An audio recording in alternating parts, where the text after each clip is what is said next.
Stagira, a small Greek town on the northern coast. A boy is standing at the edge of the sea. He is 10 years old. His father is dead. His mother is dead. He has been sent to live with a relative he barely knows, in a house that is not his, in a life that no longer makes sense. Most children, in that moment, would cry. This boy started asking questions. Why do the waves always come back? Why does fire always rise? Why do some people become cruel and others become kind? It is difficult to look at those questions and not wonder, was this curiosity, or was it something else? A child trying to put a broken world back in order. Trying to find, through understanding, some version of the safety he had just lost. He would try to understand everything, not one thing, not a field, everything. Physics, biology, ethics, politics, memory, dreams, the structure of tragedy, the nature of the soul. He would build the first systematic map of human knowledge, and it would cost him more than he ever expected. We think of Aristotle the way we think of stone statues, cold, still, permanent, a name attached to logic textbooks, a man so ancient he barely seems human anymore. But underneath the philosophy there was a boy who couldn't stop asking why. Underneath the logic there was someone who was, for much of his life, an outsider. Not Greek enough for Athens, not royal enough for the Macedonian court, passed over by the school that shaped him, exiled by the city he gave his best decades to. This is not a story about genius. It is a story about what happens when a person uses understanding as a way to hold the world together, and what happens when, at the very end, the world refuses to hold. His father was a physician. Not just any physician. Nicomachus served the king of Macedon. He worked with his hands. He opened bodies. He observed. He named what he saw. Young Aristotle followed him everywhere. When a child grows up watching a parent approach the world with careful attention, the world stops being chaotic and starts being readable. Like a text you haven't decoded yet, but you understand, from watching, that decoding is possible. Then his father died. Aristotle was 10. His mother died shortly after. He was sent to live with a man named Proxenus, his sister's husband, a kind guardian. But kindness is not the same as understanding. And a child who has just lost the two people who made the world legible faces a particular kind of terror. Not the terror of danger, the terror of disorder. What came next we might read as a grief response, though we should hold that carefully. It is a pattern, not a certainty. But the boy, who had watched his father name the world, started, quietly, naming it himself. He was 17 when Proxenus sent him to Athens, to Plato's academy. He would stay for 20 years. The academy was not what he expected. Plato believed the highest truth was invisible, perfect, eternal forms beyond the physical world. The world you could see and touch was shadow. The forms were light. Aristotle sat in those lectures, and something in him resisted. He looked at his hands. He thought about the fish his father had opened, the bones his father had named. This is real, he thought. This matters too. But what makes this moment worth slowing down on is not the philosophy. It is the relationship. Aristotle loved Plato. He spent 20 years in that school absorbing everything, challenging everything. Plato reportedly called him the mind of the school. He also called him, with what might have been gentle exasperation, the fool who kicks his mother. Say, a father figure, a brilliant, frustrating student, a bond built on 2 decades. Plato died in 347 BC. Aristotle mourned him. He wrote about Plato with a care he reserved for very few people. And then he waited. He had given 20 years to the academy. He was, by any measure, its most formidable mind. The school needed a new director. Aristotle was not chosen. He was at times medic, times a foreign resident. He could not own property in Athens. He could not vote. The academy chose one of Plato's nephews instead, Speusippus, a man most historians regard as significantly less capable. Aristotle was 37 years old. He left without a scene. But something about that moment deserves attention. 20 years. Given to a place, to a man, to a project he believed in completely, and a door closed. Not because he had failed, because he had been born in the wrong city. He was good enough to build the school, not eligible enough to lead it. There is a particular kind of wound in that. The kind that settles quietly into the way a person moves through the world afterward. In Assos, on the coast of what is now Turkey, he married a woman named Pythias. He formed a small philosophical community with friends. He was, perhaps, more content than he had been in years. But there is a word Aristotle returned to, again and again, in his writing, eudaimonia, usually translated as happiness. The Greek is closer to times flourishing, times being fully alive, living in a way where nothing important is missing. He wrote about it obsessively. Why would a man spend so much of his life theorizing about flourishing unless, somewhere inside, he was uncertain whether he had found it himself? He understood something his theory could never fully resolve, that even a carefully constructed life can be ended by things entirely outside your control. Fate, politics, the decisions of powerful men. In 343 BC, a letter arrived. Philip II of Macedon, the most powerful man in the Greek world, wanted a tutor for his 13-year-old son. The son's name was Alexander. Aristotle accepted. He spent years in a garden sanctuary called Mieza, teaching the boy rhetoric, philosophy, medicine, and science. He taught him Homer. He gave him a personal, annotated copy of the Iliad. Verify. Plutarch. Life of Alexander.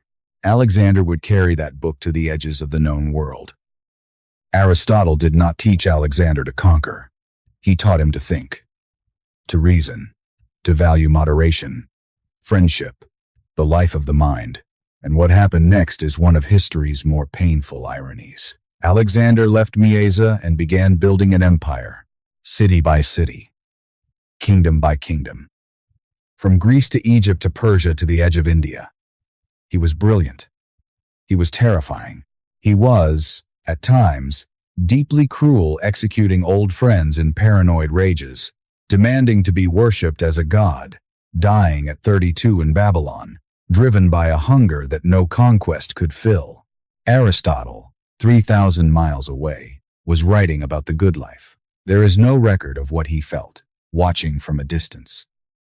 But consider what it means to be a teacher. The failure most teachers fear is not that a student learns nothing, it is the other kind. The student who absorbed everything, the discipline, the drive, the capacity for greatness, and then aimed it somewhere the teacher never intended. Alexander had read the Iliad. Aristotle had annotated. 1. He had wept over Achilles. He wanted to be Achilles. And Aristotle, who had given him those pages, had wanted to give him something else entirely. Wisdom, not glory. What do you do when the person you shaped most completely becomes something you did not shape? In 335 BC, Aristotle returned to Athens. He founded his own school, the Lyceum. He was 50 years old. Picture it. A garden on the edge of Athens, morning light through the trees. Students arriving from across the Greek world, some who had walked for weeks to be here. And in the middle of it all, a man walking. Always walking. Aristotle lectured while he moved. His students moved with him. They became known as the times, peripatetics, times from the Greek word for walking. But it is hard not to wonder if there was something else in it too. A man who had spent his life in motion from Stagira to Atarneus to Athens to Assos to Macedon and back perhaps simply could not stay still. He wrote on everything. Logic, animals, the soul. The constitutions of 158 different city-states, gathered and annotated. Verify. 158 constitutions attested. Athenian constitution survives. On poetry, what makes a tragedy work? Why we weep at things we know are fiction. Each question answered, revealed 3 more. Each door opened onto a longer corridor. His wife, Pythias, had died. He raised their daughter alone. He formed a lasting partnership with a woman named Herpyllis, who bore him a son, Nicomachus, named after his dead father. Verify. Herpyllis and Nicomachus, Aristotle's surviving will. He left them careful provisions in his will. The language, for a legal document, is unexpectedly warm. A man who had spent his life building systems to explain the world still found, at the end, that what he most wanted to protect was not a theory, it was people. In 323 BC, Alexander died in Babylon. Athens erupted. Anti-Macedonian sentiment suppressed for years broke into the open. Anyone connected to Macedon was suddenly exposed. Aristotle had tutored the conqueror king. He had received funding from the Macedonian court. He was foreign-born. A charge of impiety was brought against him, the same charge that had been used to kill Socrates 76 years earlier. He had catalogued the constitutions of 158 city-states, including Athens. He had spent the better part of his adult life here, contributing everything he had to a city that had never fully claimed him as its own. The philosopher who had most tried to understand this city was about to be destroyed by it. He could have stayed. He could have argued his case, as Socrates had. He chose to leave. His reported reason: he did not want Athens to sin against philosophy twice. It is a remarkable thing to say. Not, I am afraid. Not, this is unjust. Not, I have given everything to this city, and this is how it repays me. Just, I will not let them do to philosophy what they did before. Even in flight, even at 61, stripped of everything, the mind that had catalogued the world was still trying to protect something larger than itself. He left at night, or so some accounts suggest. Past the Lyceum, past the garden where his students had walked with him, past the library, 10,000 scrolls, the physical memory of a life spent asking. He left it all. Not because he had failed, because the city he had understood better than almost anyone had decided, in the end, that he did not belong to it. He was still a foreigner. He had always been a foreigner. He went to Chalcis, on the island of Euboea. Verify. Maternal property in Chalcis. Diogenes Laertius. He died the following year, 322 BC. His texts survived, barely, stored in a basement in Asia Minor for over 2 centuries, damaged by moisture, before being recovered and re-edited. The boy who had wanted to understand everything died before he could finish. He always knew he would. There is something in Aristotle that we recognize, even those of us who have never read a word of his philosophy. The child who loses something early and responds by trying to understand more. We cannot say with certainty that this is what drove him, but the pattern is hard to ignore, to read more, to know more, to name more. As if naming the world could make it hold still, as if understanding could be, somehow, a kind of armor. We do this too, when something breaks a relationship, a belief, a version of ourselves we trusted, we reach for explanation. We want the chaos to resolve into something legible. Aristotle built that framework on a scale no one had attempted before, and at the end, having fled the city he had given his best decades to, the framework had not saved him. But here is what did survive. Not the library, not the political protection, the questions. His works shaped Islamic philosophy in the 9th century, Christian theology in the 13th, the scientific method in the 17th. Thinkers who had never heard of Stagira built their intellectual lives on scaffolding he had quietly, obsessively constructed while walking, always walking. The boy at the edge of the sea, asking why the waves always come back. He never got a final answer, but he kept asking. And we are still, in some quiet way, asking alongside him. Perhaps that is what understanding is, in the end. Not a destination, not armor, but the act itself, the returning, the looking, the refusing to stop wondering. The question is not whether we will ever understand everything. The question is whether the asking is enough. Aristotle died without finishing. Most of us will too.